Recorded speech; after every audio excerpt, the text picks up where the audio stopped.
In a public school cafeteria, an assistant principal stamps a boy's hand with DEBT and tries to take his lunch away. The cafeteria manager intervenes, sinks the stamp in sanitizer, and gets barred from campus while quietly paying the boy's debt herself. The fallout brings small changes that restore dignity, with the manager noticing the boy's hidden burden and a subtle shift in how the school feeds its kids. Just a quick note before we begin: share this with a friend, and subscribe for more. Also, let me know in the comments which country you're watching from. It always amazes me how far these stories travel. The assistant principal pinned the boy's wrist to the steel counter and slammed a rubber stamp down hard on his palm. The stamp hit with a wet snap. Red letters DBT bloomed across the skin like a raw brand. The boy jerked. The stack of trays rattled. The pizza warmer hummed behind it all. Red spread when the boy tried to wipe it on his jeans. Someone in line snickered, then stopped when the assistant principal glanced up. He held the stamp high like proof.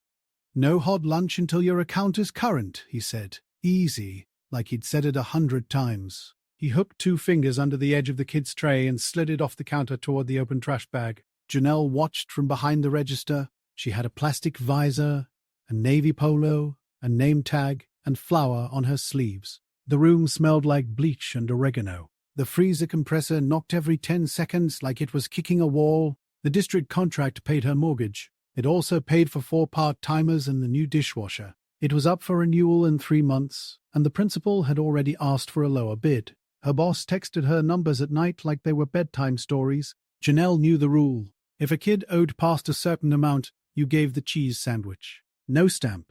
Definitely not the word DEBT on a child's hand. She remembered a different cafeteria, different cashiers, her own stomach growling, and heat climbed the back of her neck. She slid the boy's tray back from the trash. The metal scraped.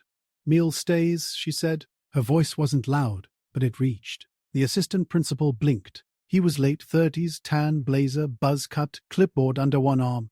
"We have to be consistent," he said. He reached for the stamp again.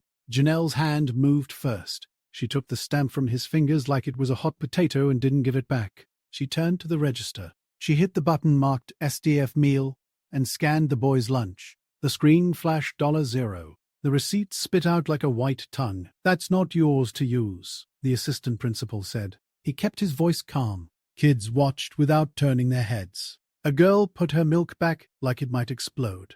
Janelle didn't argue policy. She carried the stamp to the sink. The sink was already half full of clouded sanitizer, a basket of tongs soaking in it. She set it face down in the sink of sanitizer. Water swallowed the red. Bubbles clung to the edges of the stamp like lace. She smelled the sharp chemical bite. "Feed the line," she told her crew. "No more stamping." The 2 women behind the counter moved like a river. Trays slid. Pizzas landed. Apples clunked. The assistant principal stepped in, tan blazer tight across his shoulders. "We have procedures," he said.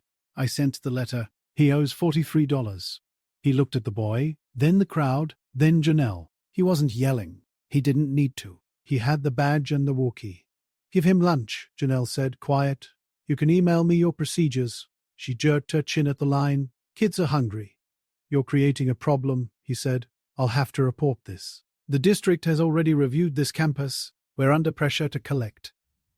He sounded tired when he said pressure. "My name's on the register tape," Janelle said. She held his eyes until he looked away.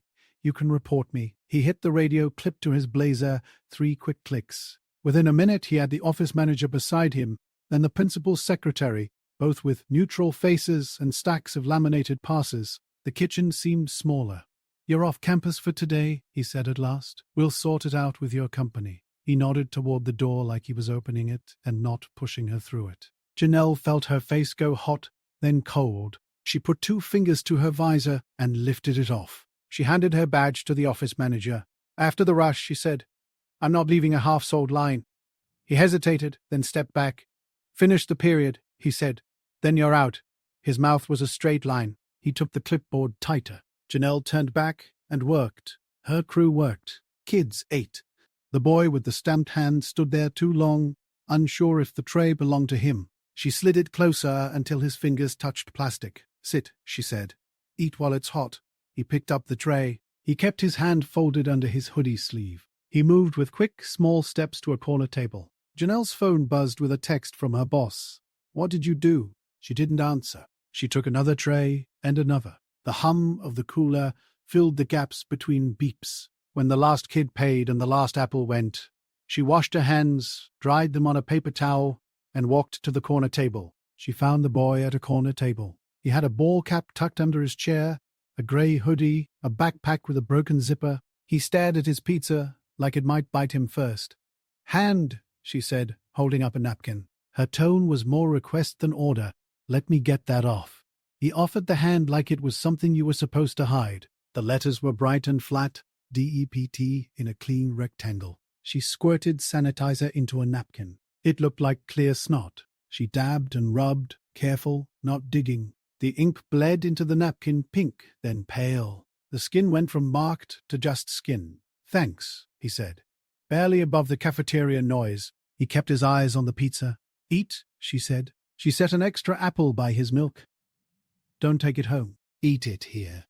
She walked back toward the kitchen without waiting for him to answer. At the sink, the stamp sat under the sanitizer, crooked like a drowned bug. The letters floated as a ghost outline, then dissolved. The assistant principal stood near the dish pit, now arms folded, radio silent.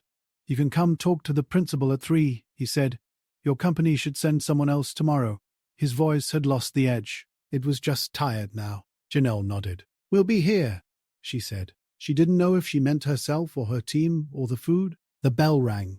The room emptied in a rush of chairs, scraping and sneakers on tile. The hum took over again. She wiped down the line while the office manager watched. She boxed 2 slices and a pear and a carton of milk in a brown paper bag with a date stamp on it. No name, just food. Outside, at the curb, a stream of kids flowed. She waited on the concrete step by the loading door. The sun was hard and white. The boy came out with his hood up, the broken zipper flapping. He kept his clean hand down by his side. She lifted the bag. For later, she said. She didn't add, because I don't know what your kitchen looks like. She didn't ask for thanks. He took the bag without looking at her.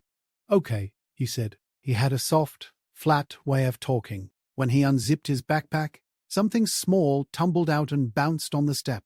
A pacifier with a yellow giraffe clip. He grabbed it fast, eyes flicking to see if she'd seen. His ears went pink. Janelle nodded at the bag. Milk needs a fridge, she said. Don't forget. She let the pacifier sit between them like a secret that didn't need words. Yeah, he said. He shoved the pacifier deep into the backpack and walked off, head down, shoulders up, like bracing against a wind that wasn't there. Back inside, Janelle peeled the red residue off the damp stamp's handle with her thumb. It came away in a thin film. She tossed it in the trash and rinsed her hands longer than usual. At 3, she sat in the principal's office with a plastic plant in one corner and a poster about growth mindsets on the wall. The assistant principal set the stamp on the desk, still wet around the edges, like evidence. Her boss's voice came thin on speaker, words like policy, procedure, contract. Janelle kept her hands folded in her lap and said, I'm not stamping kids. It came out like she was stating a menu item. They barred her from campus for 2 days pending a review. The office manager watched her pack her visor into a tote bag. She didn't beg. That night, she logged into the district portal from her kitchen table and found the boy's account. The number was a string of digits at the bottom of a receipt she'd pocketed and nearly washed. $43 and change. She paid it with her debit card. The website took a fee. She didn't tell anyone. The stamp didn't show up the next day. Her crew texted her a photo of the line. No marks on hands. No cheese sandwiches denting the trays. The assistant principal stood by the milk cooler, handing out napkins like he'd always done it. The day after, a coffee can appeared on the counter. It had a handwritten label. Fruit Fund. Someone taped a kid-drawn apple to the front. A teacher dropped in 2 quarters like he wasn't making a donation but getting rid of change. Letters went home but not stamped on skin. Email. Phone calls. The PTA president came by with a stack of gift cards and a face that had been crying in the car. We didn't know, she told Janelle's crew. She slid the cards into an envelope with a magnetizing click. The principal put a sign by the register. No child is denied a hot meal. It was printed on 8.5 x 11 paper, laminated. The edges were a little crooked. When Janelle came back the following Monday, the assistant principal met her at the door. We adjusted the procedure, he said. He looked like he hadn't slept great. He handed her a Ziploc bag. Inside was the stamp, handle broken off. "We're done with this," he said. "Good," she said. She handed the bag to the custodian, who dropped it into a 5-gallon bucket with a clunk that sounded final. She kept working.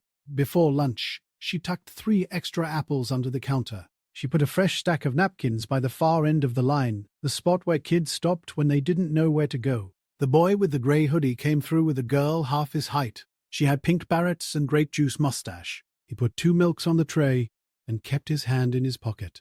2 milks, Janelle said, and hit the button. Good choice. She didn't look at his palm. He slid a folded post-it across the counter without stopping. It said, "Thanks," in small, careful letters. On the back was a bus schedule with circles around 6:05 a.m. and 3:45 p.m. Janelle tucked it in her pocket like it was fragile. That week, the teachers took to standing at the back of the line, not to police it, but to hold a stack of fruit and napkins. The office stopped reading names out loud for lunch debt. The crew stopped swapping stories about who owed what and started talking about who liked pears better than apples. The assistant principal started carrying trays for kids who dropped theirs. He still had the clipboard and the radio. He also had a way of looking at the milk cooler like it was a puzzle he'd finally stopped trying to solve with a hammer. After the rush on Friday, Janelle found a pacifier clip on the floor by the corner table. Yellow giraffe, a little scuffed. She wiped it clean and clipped it to a sandwich bag with 2 oatmeal cookies. She stuck the bag in the lost and found box and didn't put a name on it. She didn't get a raise. She got an email from her boss that said, "Not ideal,